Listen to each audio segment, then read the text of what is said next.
नमस्कार, Ryzen news देख रहे हैं आप और मैं हूं आप सभी के साथ कृति सिंह भदौरिया। एक बार फिर से आपका बहुत बहुत स्वागत है चुनावी पंचनामा में। इस बार लेके आए हैं राजस्थान का एडिशन, क्योंकि आज है राजस्थान में चुनाव। राजस्थान चुनाव की एक एक अपडेट हम आपको बताते रहेंगे, लेकिन शुरुआत कर लेते हैं राजस्थान के 2018 के चुनाव के नतीजों से।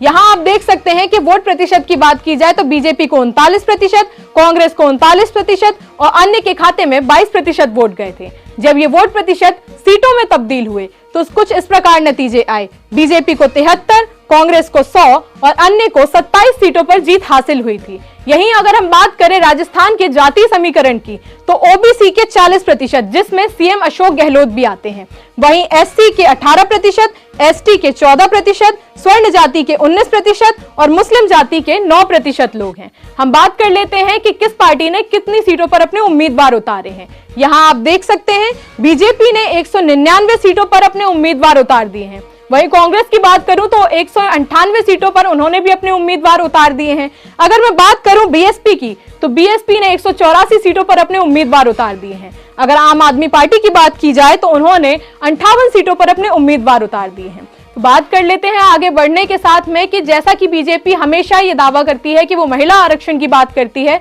तो राजस्थान में कितनी सीटों पर महिला उम्मीदवार उतारे गए हैं।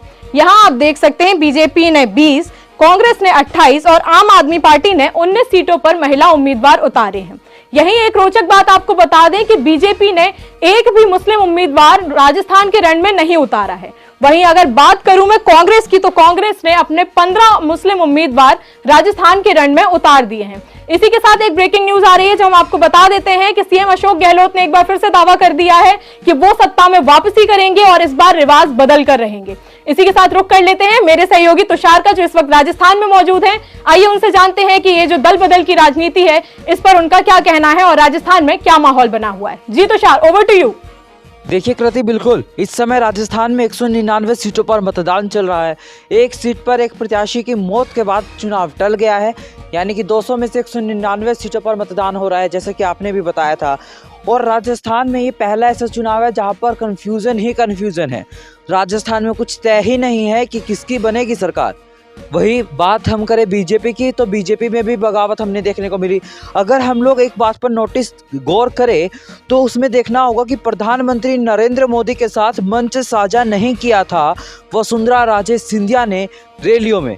और वही अगर हम दूसरी बात कांग्रेस की करें तो कांग्रेस की तरफ से चाहे वो अशोक गहलोत हो या फिर सचिन पायलट हो, दोनों ने राहुल गांधी के साथ मंच साझा किया, एकजुटता दिखाई। और आखिरी चरण था जब वो चुनाव प्रचार का, जब प्रेस कॉन्फ्रेंस के दौरान दिखाया गया कि हम सब एक है, एक साथ चुनाव लड़े और एक साथ चुनाव जीतेंगे। वो सीधा सीधा अपने पब्लिक में, अपने वोटर्स में एक संदेश देना था, उसका मतलब कि हम सब एक है। वही दूसरी तरफ बीजेपी जो अलग अलग धड़ों में बटी हुई हमें दिखाई दी राजस्थान में, और यकीनन अब इसका नुकसान भी बीजेपी को झेलना पड़ेगा। लेकिन वही बात है ना कि कांग्रेस कौन सी दूध की धुली हुई है।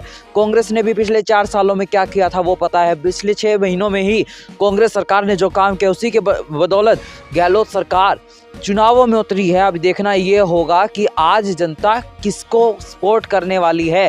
और यकीनन आज राजस्थान में जो है वो वोटर टर्नआउट पर सबकी नज़र रहेगी कि किस दल के नेता अपने वोटरों को घर से बाहर निकालकर वोट डलवाने के लेकर आते हैं। जो इसमें कामयाब रहेगा, सरकार उसी की बनेगी। हालांकि मतदान की रफ्तार अभी धीमी है। अगर मैं हड़ौती रीजन की बात करूं, हड़ौती रीजन से झालावाड़ वाला जो जिला है, वहां से झालरापाटन सीट से वसुंधरा राजे सिंधिया चुनावी मैदान में है। यकीनन ये वसुंधरा का इलाका है। पश्चिमी राजस्थान वसुंधरा की वजह से लगातार बीजेपी यहाँ पर फायदे में रहती थी, लेकिन इस बार वसुंधरा ने जो बीजेपी के लिए एक्टिव नहीं रही, उसका खामियाजा भुगतना पड़ेगा। और दूसरा, हनुमान बेनीवाल की पार्टी आरएलपी जो है वो भी अलग चुनाव लड़ने जा रही थी, और अब यकीनन पश्चिमी राजस्थान में आरएलपी का प्रभाव अच्छा खासा है। वहाँ क्या होगा। और देखिए राजस्थान में 30 से 40 सीटें ऐसी है जहाँ पर त्रिकोणीय मुकाबला है, यानी तीसरी शक्ति वहाँ पर है। अगर मैं भरतपुर वाली बेल्ट की बात करूँ ना, जो उत्तर प्रदेश से लगती है, भरतपुर हो गया, सवाई माधोपुर हो गया, ये इलाका जो है, यहाँ से लगभग बीएसपी चुनावी मैदान में अच्छा प्रदर्शन करती हुई हमें दिखाई दे रही है। वही बीजेपी ने अपने 7 सांसदों को चुनावी मैदान में उतारा, जिसमें से राज्यवर्धन सिंह राठौर विद्याधर सीट से दिया कुमारी को चुनावी मैदान में उतारा, सवाई माधोपुर से किरोनी लाल मीणा को चुनावी मैदान में उतारा। यकीनन लेकिन इन सब के खिलाफ जो बागी उम्मीदवार उतरे उनका नुकसान भी बीजेपी को होगा और सांसदों को मैदान में उतारने से वसुंधरा के सपोर्टर्स में सीधा ये सेंटीमेंट गया कि वसुंधरा को साइडलाइन किया जा रहा है और यकीनन इसका प्रभाव हमें आज मतदान के दिन देखने को मिलेगा।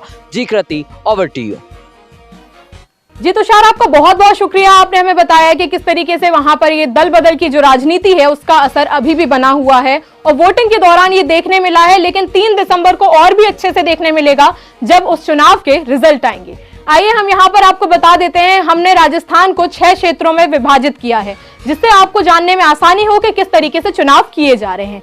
यहाँ आप देख सकते हैं उत्तर राजस्थान की 39 सीटें, दक्षिण राजस्थान की 35 सीटें, मध्य राजस्थान की 36, मत्स्य रीजन की 30, हड़ौती रीजन की 17 और पश्चिमी राजस्थान की 43 सीटें हैं।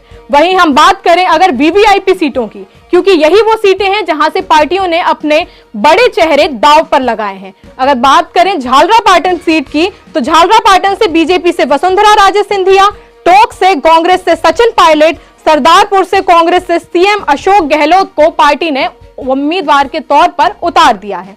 आइए और भी हम आपको जानकारी बता देते हैं जो डेटा हमारे पास आ रहा है। होम वोटिंग की सुविधा बताएं अगर आपको तो 50,000 से ज्यादा होम वोटिंग की सुविधा है।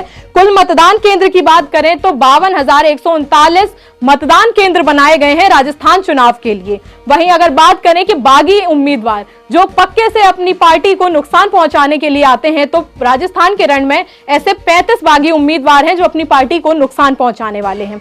अगर हम बात करें सर्विस वोटर की, तो सर्विस वोटर 1,42,000 है राजस्थान में। इसी के साथ बीच में अभी खबर आ रही है जो हम आपको बता देते हैं, ब्रेकिंग न्यूज है इस वक्त की, कि वसुंधरा राजे ने किया बड़ा दावा, राज्य में बीजेपी की बनेगी सरकार, कांग्रेस ने किया है भ्रष्टाचार और जनता उसको देगी सजा। इसका बार बार वसुंधरा राजे ये बयान दे रही हैं और चुनाव के बीच में बार बार उनके ये बयान आ रहे हैं जो हम आपको लगातार स्क्रीन पर दिखाते आ रहे हैं।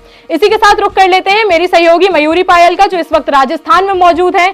आइए उनसे जानते हैं कि वोटिंग का ट्रेंड क्या चल रहा है राजस्थान में। देखिए कृति, राजस्थान में ऐसा पहला चुनाव है जहां कुछ भी फाइनल नहीं है कि बीजेपी की सरकार आएगी कि कांग्रेस की। राजस्थान में पिछले 25 सालों से ट्रेंड रहा है सत्ता परिवर्तन का, यानी कि रिवाज रहा है 5 साल बीजेपी या तो 5 साल कांग्रेस का, और इस बार टर्न बीजेपी की है। देखिए हर चुनाव में पता चल जाता है कि बीजेपी आएगी या कांग्रेस, लेकिन इस पर सीरियसली कुछ भी पता नहीं चल रहा है, क्योंकि अशोक गहलोत की छवि जो महिलाओं में सुधरी है और कई सारी योजनाएं जो महिलाओं के बीच आई थी, जैसे कि सिलेंडर वाली योजनाएं, महिलाओं के बीच जो फ्री में फ़ोन बांटे गए थे, फ्री में नेट बांटे गए थे, बाकी कई सारी योजनाएं जो महिलाओं के लिए लाई गई थी, उनका फ़ायदा सीधा सीधा कांग्रेस को हो रहा है और इसी वजह से कांग्रेस इस चुनावी मैदान में दिखाई भी दे रहा है। वोटिंग चल रही है लेकिन रफ्तार वोटिंग की काफ़ी धीमी है। अगर मैं बात करूं महिलाओं की, तो आप इस आंकड़े से ही अंदाज़ा लगा सकते हैं कि बीजेपी ने 20 महिलाओं को टिकट दिया और कांग्रेस ने 28 महिलाओं को टिकट दिया है इस चुनावी मैदान में।